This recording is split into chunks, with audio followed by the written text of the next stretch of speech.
My name is Azaria, and I am 30 years old. I just found out my sister Jessica is pregnant with her fourth child. For years, I have been the one raising her 3 kids while she lives her best life. When she announced this pregnancy with a huge smile, something inside me finally snapped. I was done being taken advantage of, done sacrificing my life for her poor choices. The decision I made that day changed everything between us forever. She never expected I would stand up for myself, and what happened next shocked us both. If you are watching this video, drop a comment letting me know where you are watching from, hit that like button, and subscribe to hear how I finally took back control of my life after years of being used. To understand why my sister announcing her 4th pregnancy was my breaking point, you need to know our history. I work as a financial consultant at a prestigious firm in Chicago. I have built my career from nothing, working 60-hour weeks to establish myself in a competitive field. Meanwhile, my sister Jessica, who is 32, has never held a job for longer than 6 months. Jessica has always prioritized her romantic relationships over everything else, including her children. She has 3 kids already, each with different fathers. Emma is 7, a sweet, thoughtful girl who loves to read and draw. Liam is 5, energetic and always getting into things. Mason is just 2, still in diapers and completely dependent. The fathers are mostly absent, except for occasional child support payments that Jessica usually spends on herself. Our parents died 4 years ago in a car accident on their way home from celebrating their 30th anniversary. It was sudden and devastating. The inheritance included our childhood home, which was left to me since I had been helping with the mortgage payments for years. With our parents gone, Jessica had nowhere to go, so naturally I offered to let her and the kids move in with me. I thought it would be temporary while she got back on her feet, maybe a few months at most. That few months turned into 4 years. At first I was happy to help. I adore my niece and nephews, and I wanted to give them stability after losing their grandparents. But Jessica took advantage of my generosity from day one. She would go out several nights a week, leaving me to watch the kids. She would take overnight shifts at whatever job she had at the moment, but then quit without notice when it interfered with her social life. I found myself becoming the primary caregiver for 3 children I had never planned on raising. My mornings started at 5:30, making breakfast, packing lunches, getting everyone dressed. I would drop Emma and Liam at school and Mason at daycare before rushing to work. After a full day at the office, I would pick them all up, help with homework, make dinner, give baths, read bedtime stories.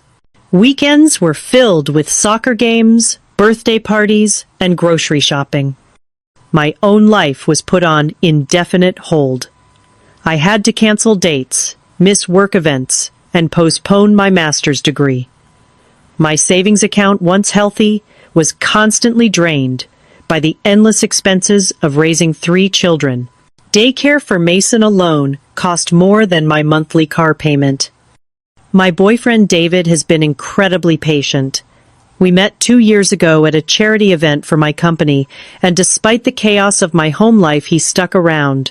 He is a software engineer who works from home most days, which gives him some flexibility, but even his patience was wearing thin.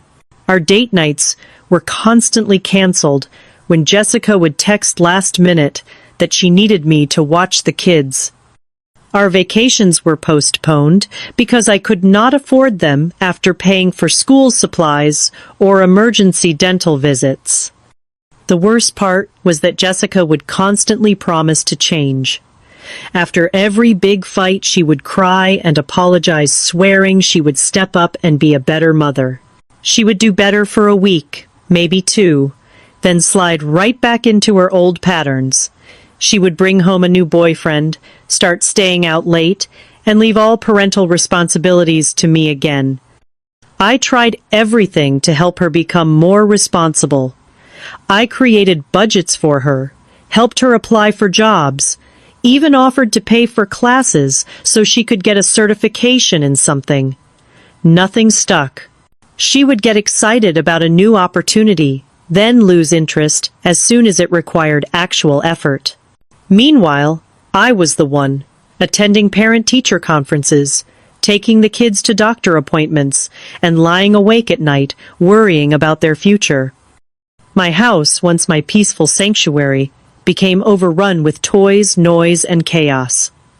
My carefully decorated living room now had crayon on the walls and juice stains on the furniture. I could not remember the last time I had a quiet evening to myself. I loved these children deeply, but I was exhausted, financially drained, and increasingly resentful of my sister, who seemed to view me as nothing more than free childcare.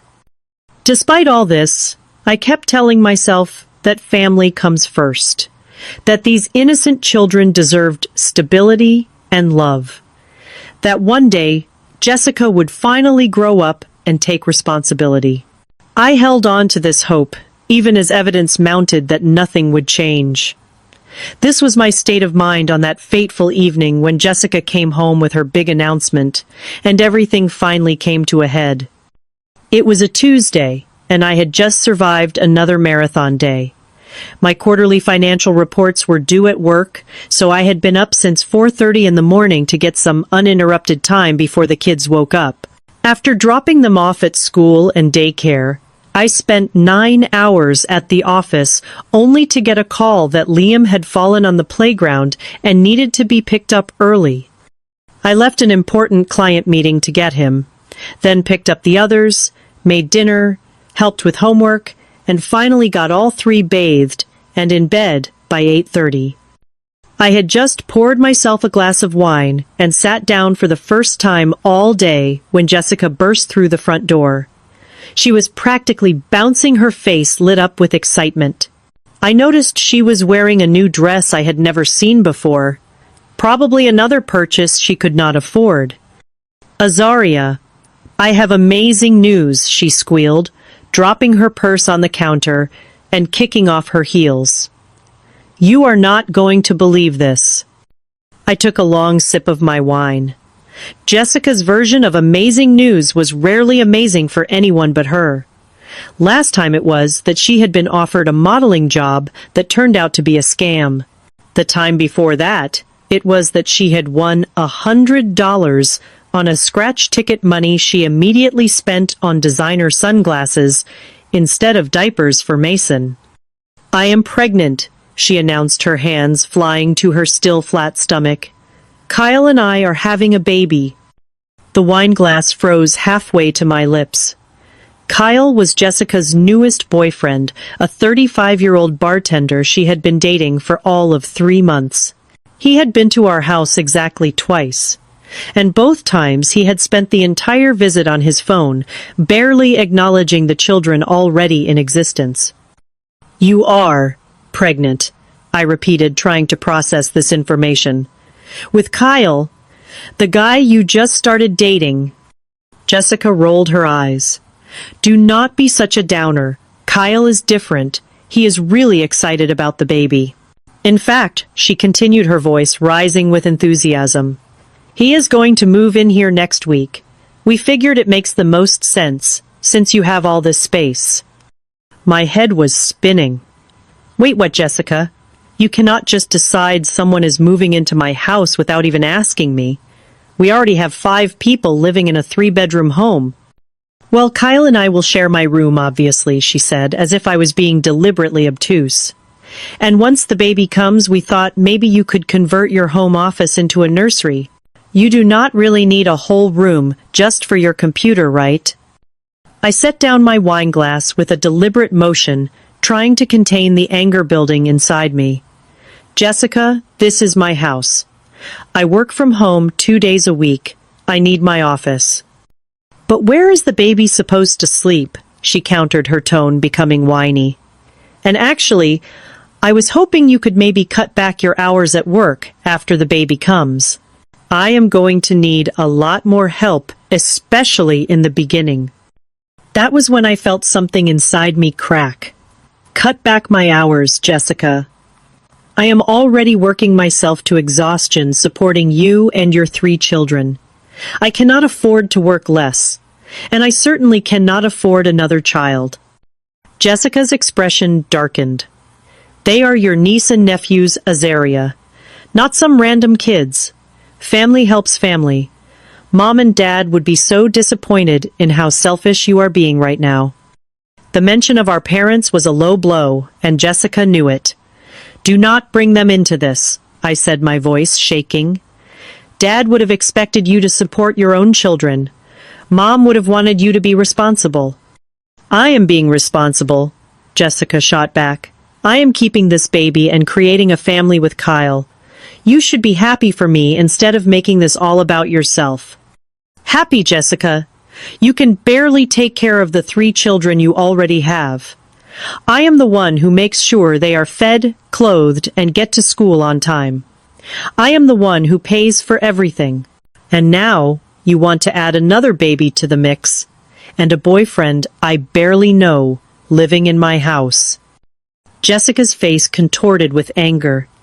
"This is so typical of you, always thinking you are better than me because you have some fancy job. Just because you cannot find someone who wants to have kids with you does not mean you should rain on my parade." I felt like I had been slapped. My inability to find a stable relationship had a lot to do with the fact that I spent all my time raising her children. Before I could respond, Jessica stormed out of the room, pulling her phone from her purse. From the hallway, I could hear her talking to Kyle. "Hey, babe, yes," I told her. "She is so excited for us. Cannot wait for you to move in. This is going to be perfect." I sat there in stunned silence, my untouched wine forgotten as the full weight of what was happening settled over me. Jessica was not just announcing a pregnancy, she was announcing that my life as I knew it was over. Another child to raise, another mouth to feed, and now a strange man living in my home. As I listened to her cheerfully lie about my reaction, something hardened inside me. This could not continue. Something had to change. True to her word, Kyle moved in exactly 9 days later. I came home from work to find his motorcycle parked in my driveway and boxes of his belongings stacked in my living room. Jessica had given him a key without telling me, and he had spent the day moving in while I was at the office. When I walked through the door, he was sprawled on my couch, beer in hand, playing video games on the television I had paid for. "Hey," he said, without looking up. "Jessica said the room at the end of the hall is ours, right?" I stood there, briefcase still in hand, completely blindsided. I had thought Jessica and I would at least discuss this further before he actually moved in. I had planned to set some ground rules, maybe even draw up a rental agreement. Instead, I was being informed of arrangements already made in my own home. Kyle turned out to be even worse than I had feared. He did not have a job, having quit the bartending position the day after learning about the pregnancy. "Bartending is not really a family man's job," he explained when I asked. "Too many late nights." Instead, he claimed to be working on a business plan for a sports app that would definitely be worth millions. But mostly, he just played video games all day. Jessica's morning sickness hit hard in her 6th week. Suddenly, she could not drive the kids to school because she felt nauseated in the car. She could not make dinner because the smell of food made her sick. She could not do laundry because bending over triggered her nausea.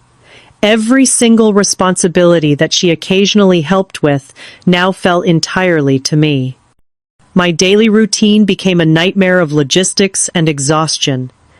My alarm went off at 5 in the morning, giving me an hour to shower, dress, and prepare for the day before waking the kids at 6. I would make breakfast for 5 people, pack 3 lunches, and make sure everyone had clean clothes. Emma needed her hair braided for dance class. Liam could not find his favorite dinosaur shirt. Mason still needed help with everything from brushing his teeth to putting on his shoes. By 7:30, I needed to have everyone in the car to make the school run. Drop Emma at elementary school by 7:45, Liam at kindergarten by 8, and Mason at daycare by 8:15. Then rush through morning traffic to make it to my office by 9, already exhausted, before my workday even began.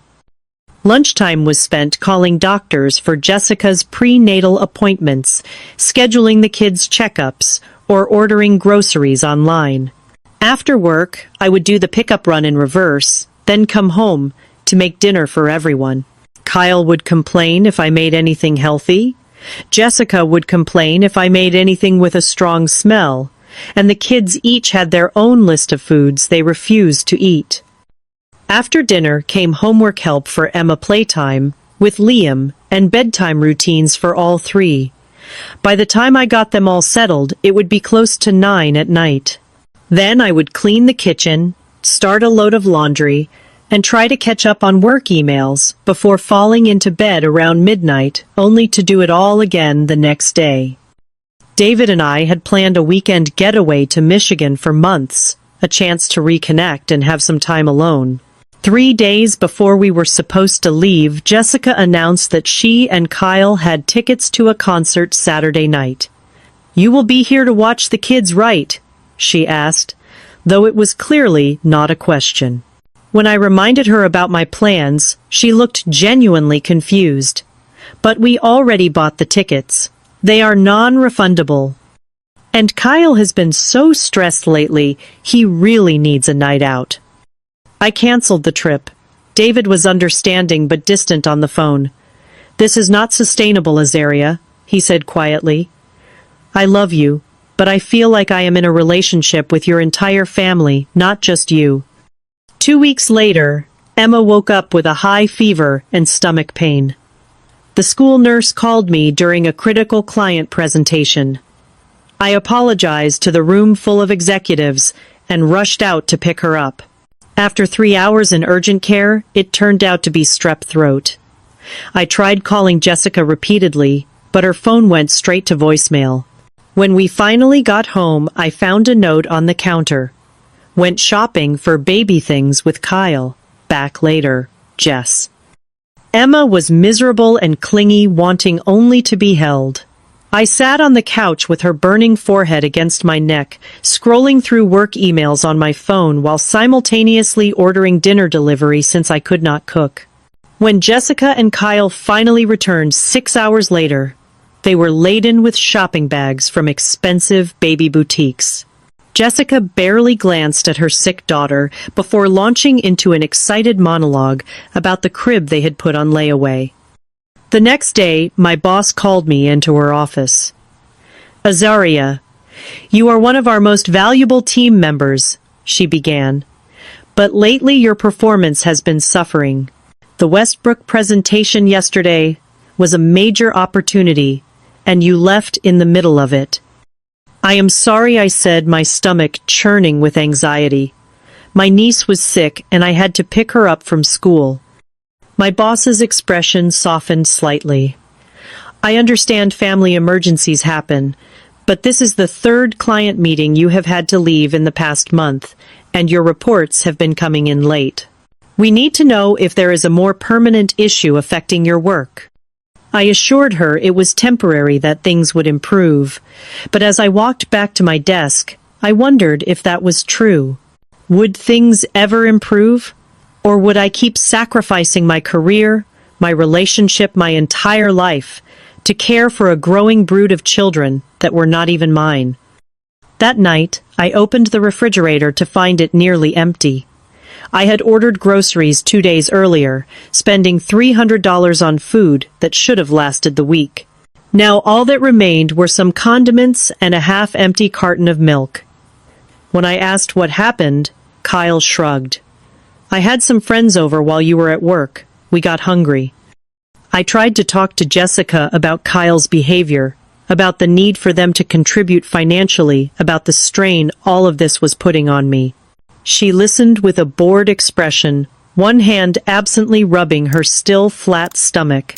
When I finished, she sighed dramatically. "You always do this, Azaria. Make everything so complicated. We are family. We help each other. When the baby comes, you will fall in love with him or her just like you did with the others, and all this complaining will seem silly." That night, I lay awake until 3 in the morning, listening to the sound of Kyle playing video games in the living room, the volume too loud. David had stopped calling every day, now checking in just a few times a week. My savings account was nearly depleted. My performance review was coming up, and I feared I would lose the promotion I had been working toward for years. Something had to give, but I felt trapped in a situation entirely of Jessica's making, with no clear way out. My 30th birthday arrived on a rainy Thursday. I had mentioned it casually to Jessica a few times, hoping she might remember and perhaps offer to watch the kids so I could go out with David. Instead, she spent the entire week planning Liam's upcoming birthday party, even though it was still 3 weeks away. "We need to book the bouncy castle place now," she insisted, shoving a brochure in my face as I tried to get ready for work. "And I want to do custom invitations. Can you order them today? Oh, and we should get a professional cake. The one from last year was so boring." Last year's cake had been homemade by me at midnight after a full day of work because Jessica had forgotten to order one. I had spent hours decorating it with dinosaurs because Liam was obsessed with them. The memory of his delighted face had made the effort worthwhile, but Jessica's dismissal of it stung. "My birthday is this Thursday," I reminded her. "I thought maybe we could do something small. Maybe I could go out with David after the kids are in bed." Jessica barely looked up from the brochure. "Oh, right. Happy early birthday. But Thursday is not good for me. Kyle and I have couples massage appointments. We won't be back until late." I bit my tongue and went to work. No one there remembered my birthday either, too caught up in the chaos of quarterly reports. David texted me a sweet message and promised to take me to dinner on the weekend. After work, I stopped at a bakery and bought myself a small chocolate cake. It was pathetic, buying my own birthday cake, but I wanted something to mark the occasion. When I got home, I put the cake in the refrigerator and started making dinner. We ate, I helped with homework, bathed the kids, and put them to bed. By the time I finished, it was after 9, and I was exhausted, but determined to at least enjoy my cake. I opened the refrigerator to find an empty cake box, a few crumbs, the only evidence it had ever existed. I found Jessica and Kyle in the living room watching a movie. "Did you eat my cake?" I asked, holding the empty box. Kyle glanced up. "Oh, was that yours? Sorry we got hungry." "That was my birthday cake," I said, my voice tight. "I bought it for myself because no one else remembered my birthday." Jessica rolled her eyes. "Do not be so dramatic. It is just cake. We will get you another one tomorrow." Something inside me snapped. All the months of resentment, exhaustion, and frustration boiled over at once. "It is not just about the cake, Jessica. It is about the fact that you take and take and take, and you never give anything back. You live in my house rent-free. I raise your children. I pay for everything. And you could not even leave me one small cake on my birthday." Jessica sat up, her expression hardening. "Here we go again with the martyr act. No one asked you to do all that. You offered." "I offered temporary help 4 years ago. Not to become a permanent parent to your children, while you do whatever you want." "They are your family too," Jessica snapped. "You owe them. You owe me. Mom and Dad would have wanted you to help me." "Help you, yes. Enable you, no. There is a difference." Jessica stood up, one hand protectively over her stomach, though she was barely showing. "You know what? You are just jealous. Jealous that I have children, and you do not. Jealous that I found someone who loves me. If you keep acting like this, I will not let you see the kids anymore. How would you like that? Since you complain about them so much, maybe you should not be around them at all. Her threat to keep the children from me was like a physical blow.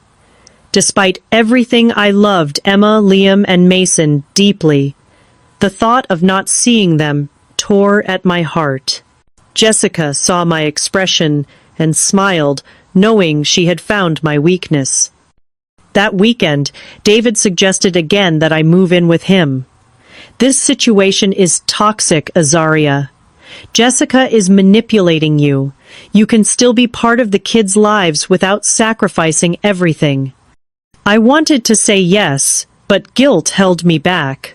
What about the kids? They depend on me. If I leave, who will take care of them properly? Maybe if you stop doing everything, Jessica will finally step up, David suggested. Sometimes helping means stepping back. I was considering his words when I overheard Jessica and Kyle talking in the kitchen late one night. I had gotten up for a glass of water and stopped when I heard my name. Azaria is such a pushover, Kyle was saying with a laugh.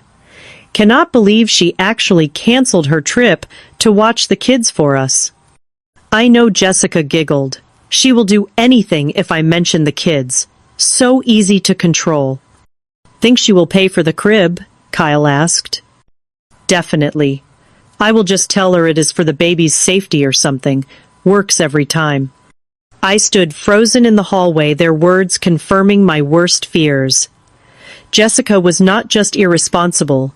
She was deliberately manipulating me, using the children I loved as pawns.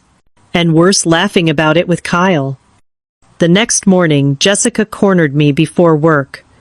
So, I have been thinking about my baby shower, she began.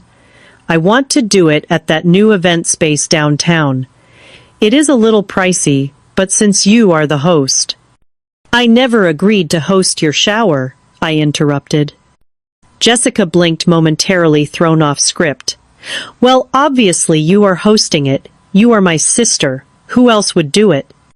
Maybe one of your friends, or Kyle's family. Jessica waved dismissively. None of them have a big enough house or enough money. Besides, you are good at organizing things. Jessica, I cannot afford an expensive shower right now, between the kids' expenses and everything else. Just put it on your credit card, she said impatiently. It is not like it is that much. Only about $2,000 for the venue plus food and decorations. $2,000, I repeated incredulously. Jessica, that is insane. Well, if you do not want to support me and your future niece or nephew, just say so. She sniffed, eyes immediately filling with tears. I guess family means nothing to you. I was late for work that day, my mind spinning with anger and resentment. That night I could not sleep, staring at the ceiling as anxiety gnawed at me. The next morning I was so exhausted, I forgot about an important client call. My boss noticed, of course. The stress was affecting my health, too. I had developed persistent headaches, and my hair was starting to fall out in clumps. The company's mental health counselor suggested I make an appointment. During our session, she listened to my situation and asked gently, what would happen if you set some boundaries with your sister? She would get angry, I said immediately. She might keep the kids from me. And what is happening to you now, without those boundaries? I considered the question. I am falling apart. My job is at risk. My relationship is suffering. I am constantly anxious and exhausted. Sometimes, the counselor said, we have to risk short-term pain for long-term health, both for ourselves and for those we care about. Her words stayed with me, but I still hesitated to act. Then came the incident with my mother's necklace. It was a delicate gold pendant with a small diamond. Nothing extravagant, but deeply sentimental. My mother had worn it every day, and it was one of the few items I had kept of hers after the accident. I noticed it was missing from my jewelry box while getting ready for a rare dinner out with David. After searching frantically, I asked Jessica if she had seen it. "Oh, that old thing," she said, not meeting my eyes. "I might have borrowed it a while ago. I will look for it." But something in her tone made me suspicious. After more pressing, Kyle finally admitted the truth while Jessica was out. She sold it to some pawn shop. We needed money for the baby, and she said you would not mind. It was just gathering dust anyway. The loss of my mother's necklace, so casually discarded for quick cash, was the wound that would not heal. Each time I thought of it, fresh anger surged through me. Jessica promised to get it back, but conveniently never got around to it. It became a symbol of everything wrong in our relationship, everything I had lost while trying to help her. The stage was set for the final confrontation, the moment when everything would change. The breaking point came on an ordinary Tuesday morning. I had been up since 4:30, working on a presentation using my laptop at the kitchen table, since my office had been gradually taken over by baby items Jessica was collecting. I had finally finished around 6, giving me just enough time to get ready before waking the kids. When I returned to the kitchen, I found Kyle rummaging through the refrigerator. He had a cup of coffee balanced precariously on my closed laptop. As I watched in horror, he bumped the table, and the coffee spilled, pouring directly onto my computer. "Oh, damn," he said, making a half-hearted swipe with a paper towel. "That sucks." I rushed over, moving the laptop and trying to dry it, but it was too late. The screen went black, and no amount of frantic button pressing would revive it. My entire presentation due that morning was gone, along with countless work files that had not been backed up. "Kyle, do you have any idea what you just did?" I asked, my voice shaking. "This is my work computer. I have a presentation in 3 hours. He shrugged. "Just tell them your computer broke. They will understand." No, they will not understand. This is completely unprofessional. I could lose my job over this. Kyle rolled his eyes. "You are always so dramatic. It is just a computer." I was about to respond when Jessica walked in, yawning. "What is all the yelling about? I am trying to sleep. The baby needs rest." "Kyle just spilled coffee all over my work laptop and destroyed it," I explained, still holding the dripping computer. "I have lost everything." Instead of being concerned, Jessica looked annoyed. "Well, accidents happen. No need to freak out about it." "This is not just an accident, Jessica. This is my livelihood. I cannot afford to replace this laptop, and I certainly cannot afford to lose my job, which might happen if I miss this presentation." Jessica's expression hardened. "Maybe if you were not always working, this would not have happened. Family should come first, Azaria. This is my children's home too, and they should not have to tiptoe around because you are obsessed with your job." That was it, the final straw. Their home. This is my home, Jessica. My name is on the deed. I pay the mortgage. I pay the bills. You and Kyle contribute nothing. "We are family," Jessica shouted. "That means sharing what we have. Besides, I am the one with children. I need this house more than you do." In that moment, something crystallized inside me. A decision I had been avoiding for far too long. "No, Jessica. This stops now. I cannot do this anymore." I walked past her and Kyle straight to my bedroom and pulled out my suitcase. I began throwing clothes inside, not bothering to fold them. Jessica followed me, her expression changing from anger to alarm. "What are you doing?" she demanded. "I am leaving," I said simply. "I am going to stay with David." "You cannot leave. What about the kids? What about me? I am pregnant." I continued packing. "You are their mother, Jessica. It is time you started acting like it. But where will we live? How will we pay for things? That is not my problem anymore, I said, surprising myself with how calm I felt. You and Kyle are adults. Figure it out. Jessica's face contorted with rage. You selfish bitch, after everything I have done for you. I stopped and stared at her. Everything you have done for me. What exactly have you done for me, Jessica? Name one thing. She opened her mouth, then closed it again, unable to come up with an answer. I zipped my suitcase and grabbed my purse. I will be back for the rest of my things later. You have 30 days to find another place to live. You cannot kick us out! Jessica shrieked. We have nowhere to go. I am not kicking you out today. I am giving you notice, which is more than you deserve. Figure it out.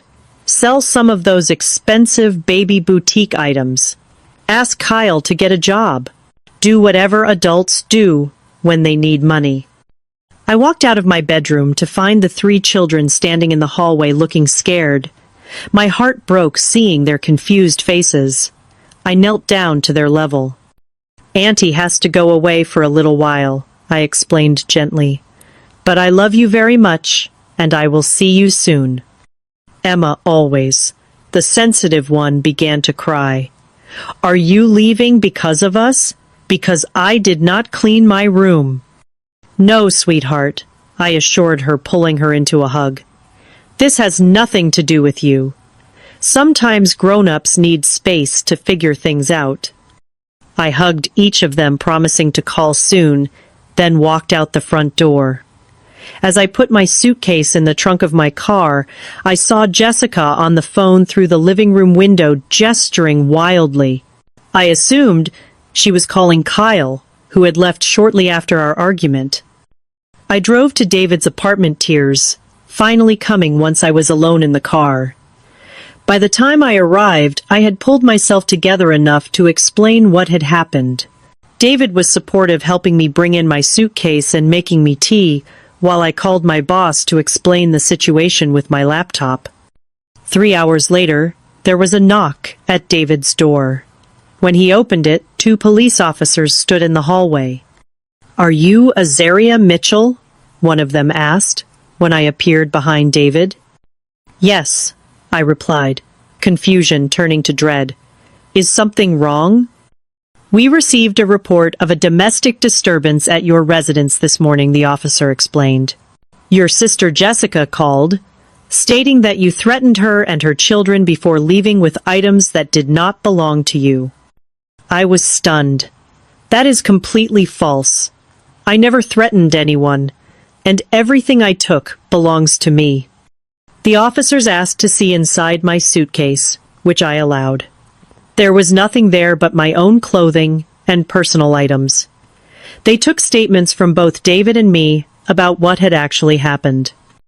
Unfortunately, we have to follow up on all reports, the officer explained, looking somewhat apologetic, especially when children are involved. After they left, my phone exploded with notifications. Jessica had apparently been busy. She had called our extended family, telling them I had abandoned her and the children without warning.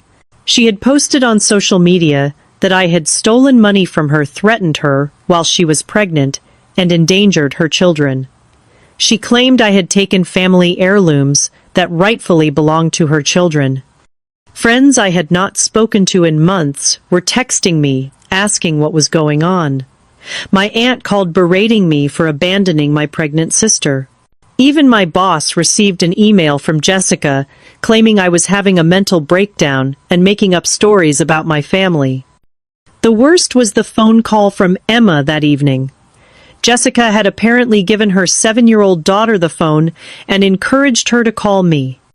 Auntie Azaria, she sobbed. Mommy says you do not love us anymore.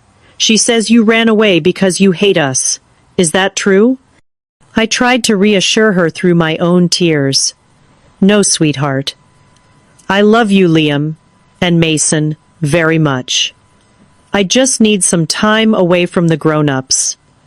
I will see you soon. I promise. But Mommy says we might have to live in our car because you are being mean. Emma continued, clearly repeating what Jessica had told her. She says you want us to be homeless. It took everything in me not to immediately drive back there. Jessica was using the children to manipulate me again, but this time I recognized it for what it was. I gently explained to Emma that her mommy was upset and saying things that were not true and that everything would be okay. After hanging up, I was shaking with anger. She is using her own children to guilt me, I told David, scaring them on purpose. That is why you needed to leave, he reminded me. This manipulation will never stop unless you hold firm. Around midnight, the final act in Jessica's drama played out. A pounding on David's door woke us both. When we looked through the peephole, we saw Jessica and Kyle in the hallway. "Open up, you selfish bitch!" Jessica was screaming, clearly intoxicated. "You cannot just abandon your family." Kyle was swaying on his feet, alternating between pounding on the door and leaning against the wall. "Come out and face us, coward," he slurred. David called the building security, who called the police when Jessica and Kyle refused to leave. They were escorted out of the building, but not before Jessica had created a scene in front of David's neighbors, screaming that I had stolen her children's inheritance and left them to starve. As I lay awake that night, listening to David's steady breathing beside me, I realized that this was only the beginning. Jessica would not give up easily. She had spent years using me as her safety net, and she would fight dirty to maintain that arrangement. But for the first time in a long time, I felt something other than exhaustion and resentment. I felt resolve. This had to end for my sake, and ultimately, for the children I loved. The next morning, I would begin the difficult process of truly standing up for myself. The morning after Jessica's drunken scene at David's apartment, I made an appointment with a family law attorney. I had never imagined needing legal help to deal with my own sister, but Jessica's false police report had shown me how far she was willing to go. The attorney, a kind but no-nonsense woman named Carol Rodriguez, listened to my entire story without interruption. When I finished, she nodded thoughtfully. "This is unfortunately quite common in family situations," she explained. "You have been enabling your sister for years, and now that you are setting boundaries, she is escalating to maintain control." "What can I do?" I asked. "The house is in my name, but I do not want to just throw them out on the street. There are children involved." "You have been more than generous," Carol assured me, "but generosity without boundaries is not sustainable. Here is what we will do." Under Carol's guidance, I drafted a formal notice giving Jessica and Kyle 30 days to either vacate the property or begin paying market-rate rent. I also requested a walkthrough of the house to document its current condition and take inventory of my belongings. When I returned to the house with David and the attorney, we discovered that Jessica and Kyle had not paid any utility bills for months, despite my giving Jessica money specifically for that purpose. The electricity was about to be shut off, and the water bill was severely delinquent. I paid them immediately to prevent disruption to the children's lives, but documented everything. Inside the house was in shocking disarray. Walls had been damaged, carpets stained, and several valuable items were missing, including electronics and jewelry. I took photos of everything, creating a detailed record of the damage. Jessica was not home during our inspection, having conveniently taken the children to the park. Kyle was there sulking on the couch and refusing to answer questions. When I checked my home office, I found it had been completely taken over my desk, pushed into a corner to make room for baby furniture. My files had been dumped into boxes and shoved into the closet. "This is worse than I expected," I admitted to David as we left. "I do not know if the house will ever be the same." "Houses can be repaired," he reminded me gently. "Your well-being is what matters now." The next phase of Jessica's campaign against me targeted my professional reputation. She began calling my colleagues and clients, telling them I was having a mental breakdown. She even showed up at my office once visibly pregnant and tearful, creating a scene in the lobby about how I had abandoned my family in their time of need. Fortunately, my boss had seen enough of Jessica's behavior over the years to recognize the manipulation. "Take whatever time you need to sort this out," she told me after the lobby incident. "We know who you are and the quality of your work." Jessica's social media attacks intensified. She posted daily updates about how I had left her destitute, how the children cried for me every night, how she feared for her unborn baby's health due to the stress I was causing. Mutual friends began taking sides, with many believing Jessica's version of events. Through it all, I maintained my resolve. I continued working from David's apartment, putting aside money that previously would have gone to supporting Jessica's household. I documented every text, every email, every social media post that contained false accusations. The most painful part was being separated from the children. Jessica initially refused to let me see them, using them as leverage. "If you want to see the kids, you need to come home and stop this nonsense," she would say when I called. I missed them terribly, but I knew giving in would only perpetuate the cycle. Instead, I sent them cards and small gifts, letting them know I was thinking of them. I asked about their school and activities when Jessica would allow me to speak to them briefly on the phone. About 2 weeks after I left, I received a call from Child Protective Services. A caseworker explained that an anonymous report had been filed, expressing concern about the children's living conditions. Given Jessica's recent behavior, I strongly suspected the report came from a neighbor who had witnessed the chaos firsthand. The CPS visit was a wake-up call for Jessica. The caseworker found the house in disarray, little food in the refrigerator, and Kyle passed out on the couch at 2 in the afternoon with empty beer cans surrounding him. While no immediate action was taken, a follow-up visit was scheduled, and Jessica was given specific requirements to improve the living conditions. Around the same time, I decided to reach out to the fathers of Jessica's older children. I had always maintained cordial relationships with them for the sake of the kids, though Jessica had often tried to paint them as villains who had abandoned her. Mark, Emma's father, was now married with a stable job in manufacturing. He had been fighting for more visitation with Emma for years, but Jessica had made it nearly impossible. Jason, Liam's father, had similar stories of Jessica's interference with his relationship with his son. Both men were shocked to learn the full extent of the situation and expressed interest in taking a more active role in their children's lives. As the 30-day notice period drew to a close, Jessica finally called me without screaming or making accusations. Her voice was subdued, almost defeated. "The electricity company says they are going to shut off the power tomorrow," she said. "I do not have the money to pay the bill." "I thought Kyle was working on his $1 million app idea," I replied, unable to keep the sarcasm from my voice. "Kyle left," she said, after a pause. "He said this was too much drama," he said.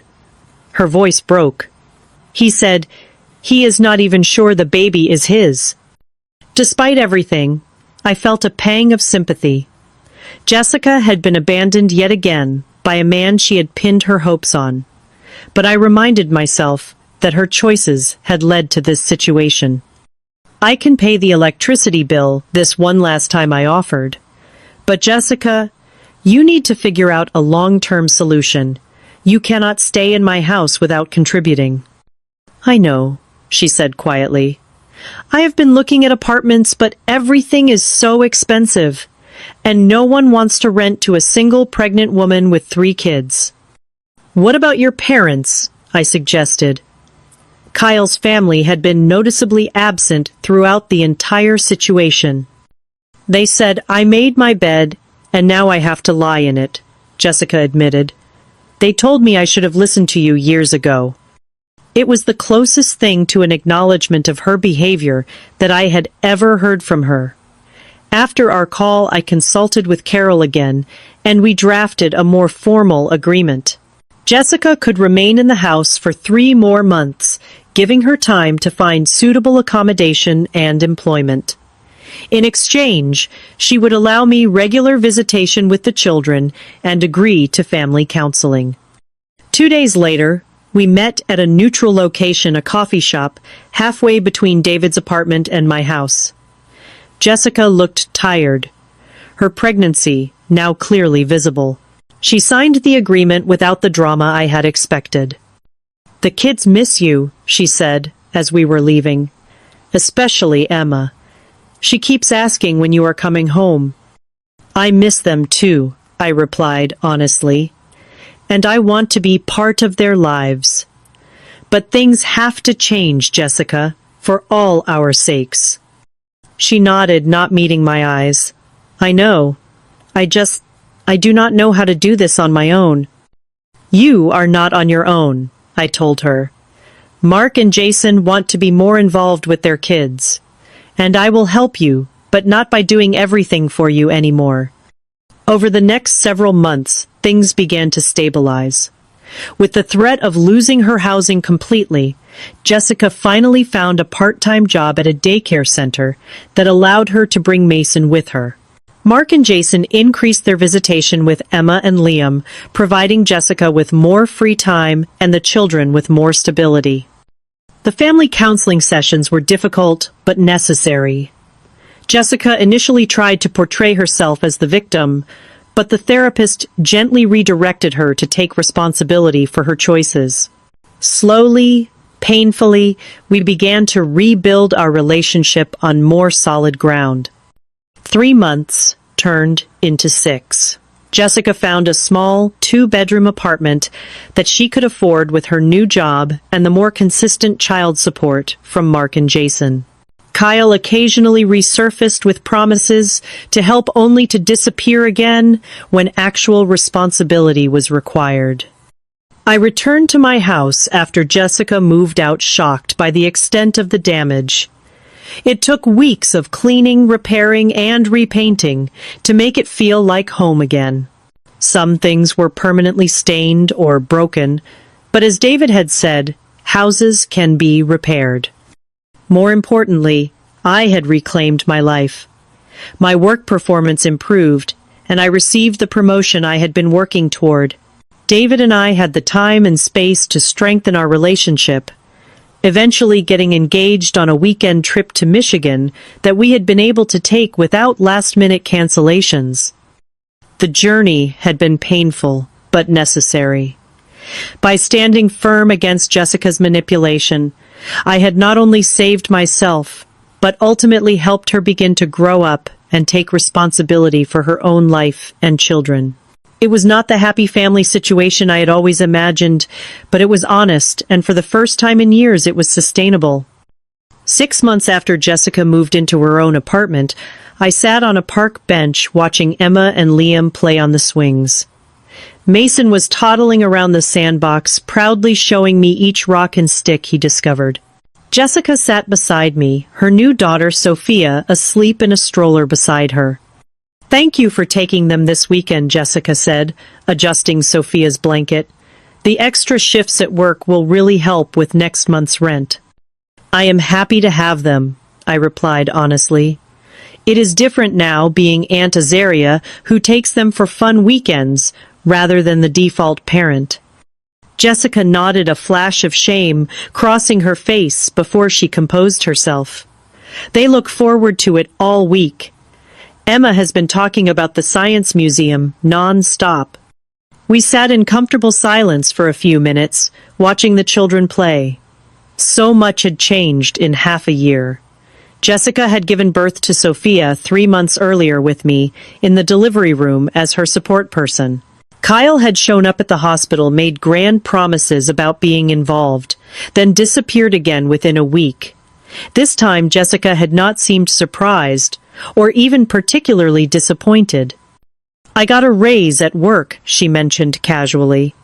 Not much, but enough that I can start putting a little aside each month. The director says I have potential to become a lead teacher eventually. That is great, Jess, I said, genuinely happy for her. You are good with the kids there. I never thought I would like working with other people's children, she admitted. But it turns out I am actually pretty good at it. And the regular hours mean I can be home with my own kids in the evenings. The journey to this point had not been easy. After moving out, Jessica had initially continued her campaign against me, telling anyone who would listen how I had abandoned her. But reality had quickly set in. Without me handling everything, she had been forced to learn basic adult skills like budgeting, meal planning, and time management. There had been many tearful phone calls in those early days. Calls about broken appliances, sick children, and empty bank accounts. Each time, instead of rushing in to fix everything, I had offered advice and encouragement. "You can handle this," became my mantra. And slowly she began to believe it. The first major breakthrough came when Emma got sick with the flu and Jessica managed the entire situation herself. She called the doctor, got the prescription, rearranged her work schedule, and nursed Emma back to health without once asking me to take over. The pride in her voice when she told me about it was something I had never heard before. For my part, the healing had been equally challenging. I had spent so many years defining myself by what I did for Jessica and the children that I struggled to rediscover who I was without that role. What did Azaria want? What made Azaria happy? These were questions I had not considered in so long that the answers did not come easily. David had been my rock throughout the process. He celebrated small victories with me and held me during moments of doubt.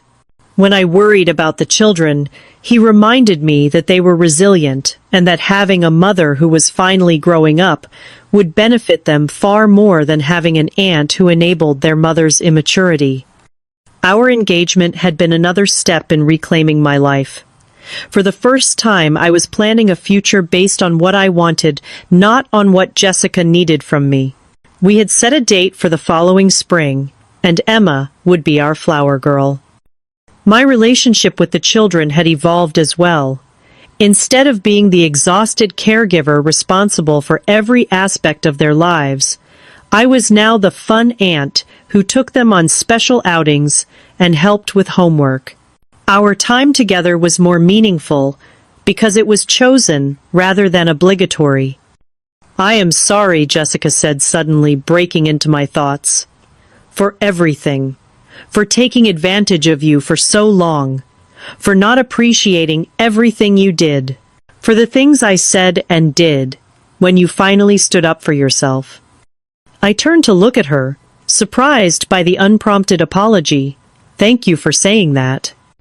"I mean it," she insisted. "I was thinking about it last night after the kids were in bed. I do not think I ever would have grown up if you had kept taking care of everything. It was easier to let you do it all than to face my own failures." "We both made mistakes," I acknowledged. "I enabled your behavior because it was easier than confronting you. I told myself I was helping, but in some ways I was just avoiding conflict." "Still," Jessica said, watching as Mason triumphantly held up a particularly interesting rock, "you did not deserve how I treated you, especially calling the police and telling the kids those things. That was unforgivable." "But not unforgiven," I replied softly. "We are family, Jess. That does not mean you get to take advantage of me. But it does mean I will always care about what happens to you and the kids." Jessica wiped away a tear. "The therapist says I use the idea of family as a weapon. That real family supports each other in healthy ways, not by creating dependency." "She is right," I agreed. "I think we are finally learning what that looks like." As we gathered the children to leave, Emma slipped her small hand into mine. "Auntie Azaria, are you happy now?" she asked, with the directness only children can manage. I knelt down to her level. I am very happy, sweetheart. Are you? She nodded, solemnly. Mommy is home more now, and she does not cry as much. And I like that we get to have special days with just you. Children see more than we give them credit for. Emma had recognized the positive changes in our family dynamic, even if she could not articulate exactly what had happened. That night, after the children had gone home with Jessica David, and I sat on our patio watching the sunset. You seem peaceful, he observed, taking my hand. I am, I realized. For the first time in years, I feel like I can breathe. The journey from resentment to peace had been long and difficult. There had been moments when the guilt was overwhelming, when I questioned whether I had done the right thing.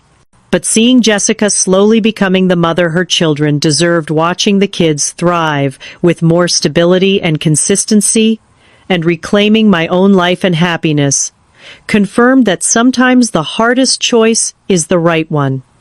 Setting boundaries is not selfish. It is necessary.